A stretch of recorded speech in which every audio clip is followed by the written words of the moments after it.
Welcome into another post-game pod, Young Terps podcast. Maryland falls today at CQ Stadium to Penn State, 51-15. Ahmed, let's start off like we always do here. Instant takes, ugly one. Yeah, I mean, Loxley said it. I think Penn State did a really good job just kind of controlling the game. But he said, he didn't feel like this Penn State team was 51-15 better than Maryland, and I think I would agree with that. But I think part of the problem with that is, I think everyone and their mother knew going into this game that you're riding a 3-game losing streak. And yeah, you might not match up well against Penn State, but Penn State still provides an opportunity to kind of turn your season around, take down or challenge one of the Big Ten elites. Maryland didn't do any of that. As like we said, Penn State controlled the game seemingly from beginning to end. Yeah, I think, that first fourth down kind of tells you all you need to know. As many people that I've watched games from here say, you go for it on a 4th and 1 early, it's really generally a bad look to not punt the ball there, not really trust your team. Obviously, you're trying to make a big play. You pick the ball first. You're trying to go out there and make a statement, but from the beginning, you could see those one-on-one matchups that we talked about on the pod earlier this week, things that Maryland had to do to maybe isolate some of the run game, counter, get outside, find a way to pull a guard and get them across the line. But Locke said it. 5-on-5, clearly we're beat. You can go back and watch the game, and I'm sure both of us will, but the offensive line has come back to haunt this team. Yeah, and I think, obviously, again, going into this game, I think this Penn State defense, I think that they are the best in the Big Ten. I think this front seven has multiple eventual NFL prospects on there. But again, the offensive line, this was going to be a tough test for them. I think the thing that kind of stinks for Maryland is Taulia's opened the game 17 consecutive completions, set a new career high for him, tied unfortunately, the South Carolina quarterback for the longest streak in the nation. But yeah, again, it's just a disappointing outcome there. Yeah, I think that there's many things, and you hear Loxley talk. It seems like week over week, the same points, and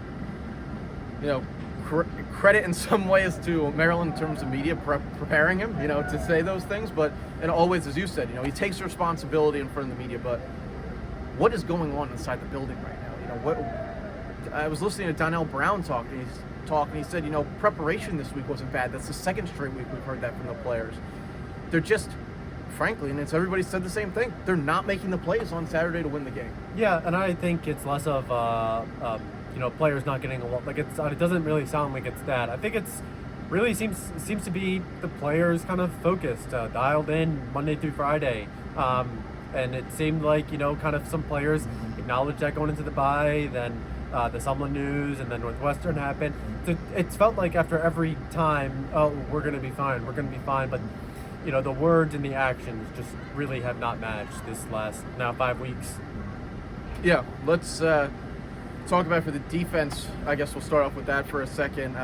Another week, another quarterback throws for 4 touchdowns against this defense, and for those of you that look around the Big Ten country, Ben Bryant, the quarterback that dominated Maryland's defense, throws for 86 yards today in a 10-7 loss at Wrigley Field to Iowa. So Terps soul searching, especially in the defense backfield. Yeah, but I don't think there's an offense and Iowa really go together. No, they don't. I don't know how much blame I put on Bryant there, but again, the Maryland defense, I think, kind of drew a lar. When you talk about Penn State, when you look at them, the offensive line is obviously what sticks out. Ola Fashanu is future first-round pick, and then you have running backs Kate Trotnell, Nick Singleton.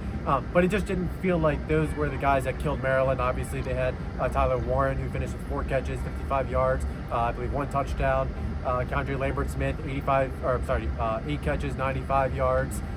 Theo Johnson didn't do too much, but again, just felt like Dante Cephas came down with 2 touchdowns, one against Darkeith Still, one against Jaquan Shepard, George Corey Coley in coverage as well in the open field.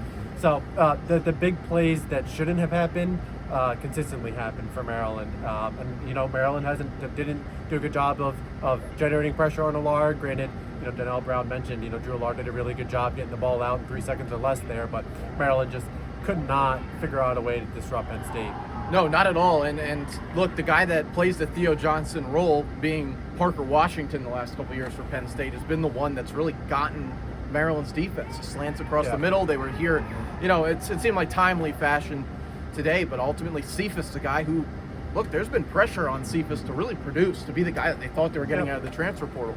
Lambert-Smith's been a consistent player all year for Penn State, but ultimately today it just felt like when Maryland needed to stop 4th and 1s throughout the game, when Maryland needed to make a extra play just to force a turnover, Dante Trader in the back of the end zone fumble, can't pull down an interception given that was late in the game. Just everything is not quite sharp enough. Everything, when you look at the preparation, people are saying you're preparing well, and then you look at the product on Saturday, ultimately it goes down to the guy at the top, right? The coaches, the coordinators, the people that lead the rooms inside the building to say, here's the tape. Whether we think we're preparing or not, the results are proving the opposite of that. And look, it's frustrating to watch for somebody that's watched this team for so long. I feel, almost bad that I have to say that so much in the content that we make, but ultimately something is doing wrong. Something's going wrong. If everybody feels like you're preparing the right way and this is the results on the field, reevaluation is a topic. And look, I don't. Coaching change really isn't on the table, but it certainly would be if the situation was. Yeah, I mean, at this point, you kind of you're not going to change your day to day, your identity this late in the season. It's November, week 9, week 10 at this point. So Maryland is who it is. I think on the other side of the ball, what kind of stuck out is, I mentioned on InsideTheBlackandGold.net was, just the trenches on both sides of the ball were really going to be the key to this game. And defensively, Penn State really had their way with Maryland's offensive line. I think it kind of showed up. With the defensive numbers, I believe it's 6 sacks, 12 tackles for loss, minus 63 yards in the tackles for loss yards there, and what was the final number? Minus 56 rushing yards for Maryland, just minus 52 rushing yards, just complete lopsided effort there. Yeah, I think that. The game plan didn't really look bad at the beginning of the game. Given the first couple of drives didn't go your way, I understand the decision. I don't really like the decision of going out and immediately putting your defense at a disadvantage, almost committing a turnover practically, giving them the ball in plus territory. Yeah. I thought the adjustments, though, were really valid. Trey Colbert in the game, he's done better against the run. Isaac Bunyan, rewarding the guys that have played well and really getting, addressing, from the fan perspective, addressing what a lot of people have said. The guys who play the best need to be on the field. I think there was no doubt there was a change in that. The other one is, Ty-J Johnson's playing end for Maryland in this situation. That's a solid move. That's a tactical move to stop the run. He's not going to give you the most of the pass rush game. And as you go into next week, you're basically going to have to come out and do the exact same thing. You're going to play a quarterback that doesn't necessarily play well, a team that loves to run the football and trying to establish and control the game.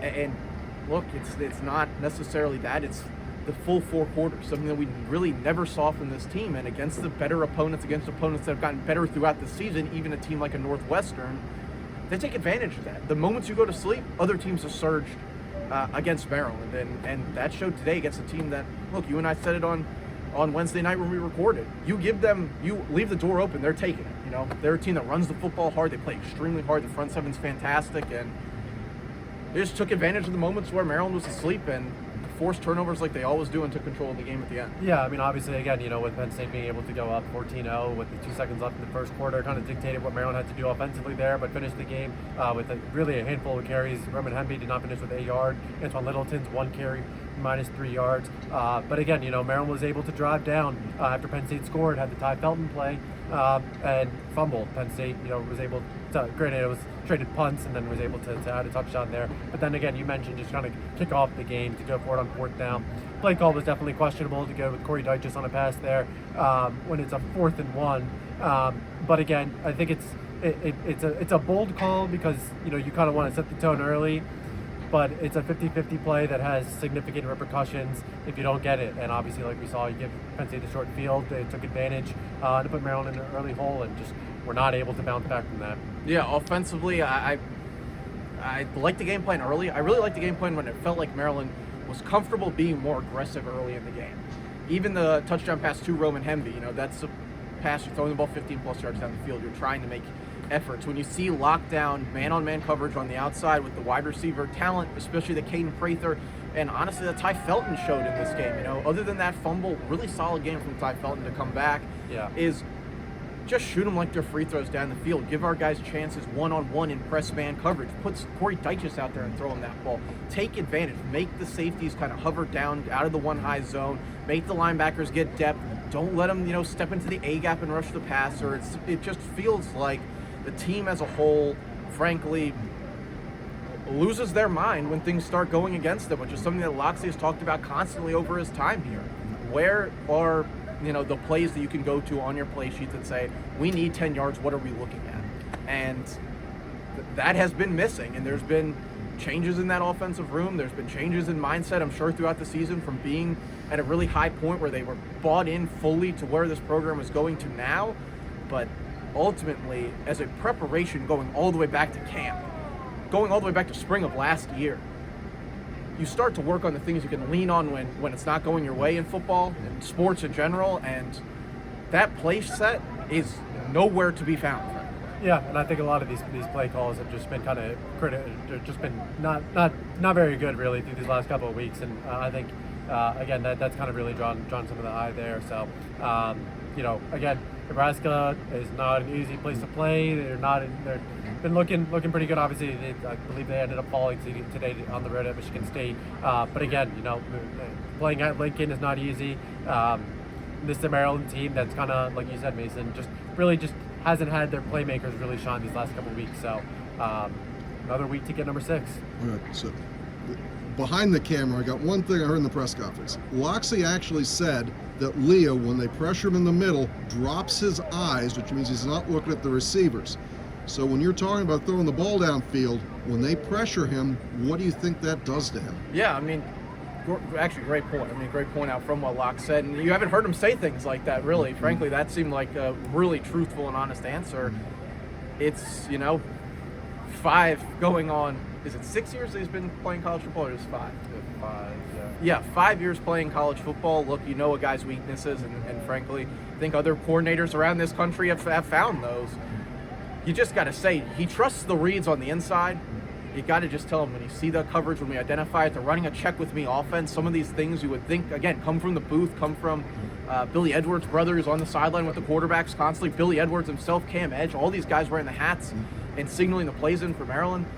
You would think they could run a check read ID that would say, you're throwing the ball, 20 yards down the field to a spot. Almost, that's an NFL play. That's an NFL level quarterback read. And in this case, we're giving them the easiest one. For many quarterbacks, that's the, I mean, you cover high school football too. That's the cop-out play. I got man-on-man on my outside with my best receiver. I got to float the ball out there and let my guy make a play. But he's looking at the rush instead of throwing the ball, and that's what's screwing up the timing. Yeah, that is, again, fair point. You got to know what you have. And I feel like one thing that has shown through this, and Ahmed, I'm not sure if you agree with this or not, but the coaches seem to have really found that. They know what they have, and they're sticking with what they got, and you're seeing, other than the minor changes of throwing a defensive lineman in here, putting a receiver in a different situation there, as you said earlier, they got what they got, and they're rolling with it. Yeah. Again, I think at this point you're not going to make drastic changes to the instincts, to technique, and I mean at this point it kind of is what it is, and I think at this point it's pretty evident what the strengths and what the weaknesses are, both on an individual and roster on a unit perspective. You again, and you like we said, Talia, I think he's a good college quarterback, but this is year 5 for him. Year 4 is the starter. It kind of is what it is at this point. He can do what he can do. Going into next week, a couple things I would like to see. We'll dive more into that. And maybe we change up the show a little bit this week and talk about more things that we would like to see rather than the game itself.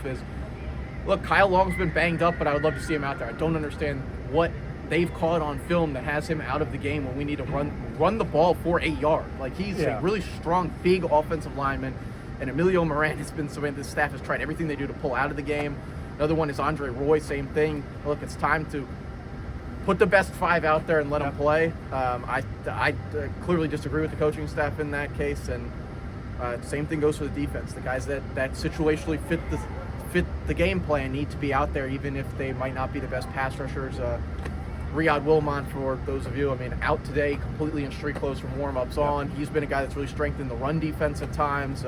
So obviously a banged-up team, but offensive line really still questionable. And again today, middle of a drive, we see a center change when Mike Purcell never gets back on the field. So some real just strange things going on with that unit. Changing a center mid-drive is very rare. It's not something you see very often. So definitely got creative with the offensive line this year. So and then again, I think last point for me, just not really game specific. I think I've kind of noticed a lot of Penn State fans tweeted out some pictures, and I had one fan today who was actually in section 26, 27, I believe he said he had a lot of Maryland fans in his section, but it definitely felt like in the second half, students kind of left, and Penn State fans kind of still hung around. Yeah, So, look, last point for me, I'll talk about game day 2 today. I mean, fantastic atmosphere to go to a game today. And up in 206, there were certainly a lot of Penn State fans, but again, credit to Matt Monroe, credit to Ticket Ops. They've heard the complaints from the fans of keeping the opposing team's fans out of the sections that generally are traditionally Terrapin Club and full of Maryland fans. Today, that was the case in 206 where I was during the game. The home side of the stadium was truly a Maryland home game. Of course, there are going to be road fans in a conference that has such passionate football fans and a local team. But look, when the students were here and even into the second half, it felt like a Maryland home game, even on the opposing or on the Penn State bench side of the stadium. It's a shame you can't do more with it, because there's certainly a lot of people that would come out here, have a great time at a game like this, and then immediately say, hey, I want to be at the Michigan game. I want to see this team play more. But as always, we roll on here with our coverage. Check out InsideTheBlackandGold.net for all of your Insider Maryland coverage. Subscribe to us here on the podcast wherever you get it. Give us a thumbs up where you can. And as always, thanks for watching. Thanks for listening.